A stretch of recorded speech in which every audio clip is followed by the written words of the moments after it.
Those waking up early this morning to watch Toronto taking on DC United in the MLS Backers tournament were disappointed as the match was postponed. Herc with us, and as always in Orlando, Stefano Fusaro. Stefano, I want to start with you. What happened?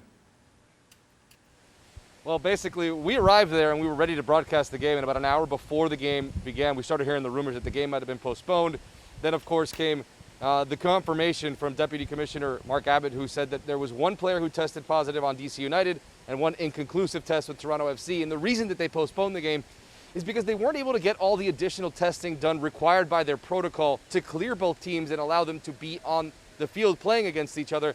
Now, they do feel comfortable that they will be able to complete all that additional testing, again, required by their protocol, by tomorrow, in hopes of playing that game between DC United and Toronto tomorrow morning. So in theory, it will just be delayed 24 hours and it will go ahead tomorrow. I understand the thinking there, but is it really going to happen?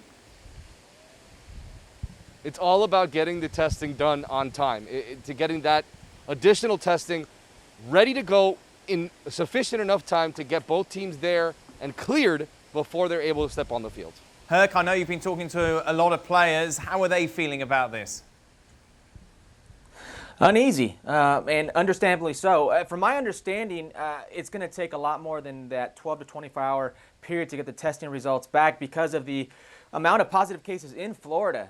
This is definitely a fluid situation, but the players are uneasy for sure, and not just, I would say, in the bubble. Players that I've spoken to outside of Major League Soccer are worried for the players within Major League Soccer. I could tell you down south, they're not in a bubble themselves, but they are kind of worried about why would you be in a bubble and have that kind of spread go about. So it is a case that's grabbing a lot of attention internationally as well. Listen, and the players I've spoken to, it amazes me how when you look at the DC United Toronto FC situation, Toronto FC didn't even show up.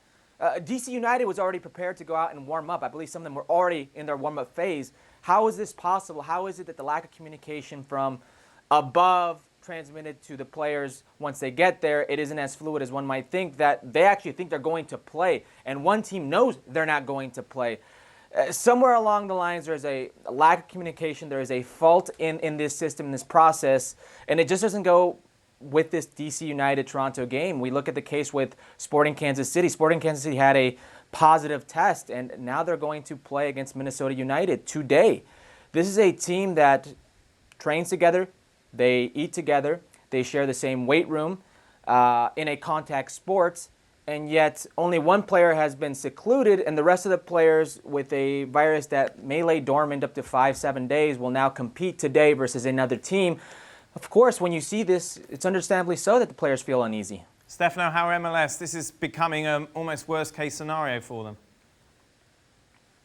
It really is. And when it comes to Sporting Kansas City, you know, we can really judge the news however we want, but the news is, and according to the league, Sporting Kansas City has gone through the entire protocol of receiving confirmatory negative tests consecutively, and everybody has been cleared to play. That's why they do feel comfortable with Minnesota United, with Sporting Kansas City playing Minnesota United tonight here at 8 p.m. Thanks so much for watching ESPN on YouTube. And for more sports highlights and analysis, be sure to download the ESPN app. And for premium content and live streaming, subscribe to ESPN Plus.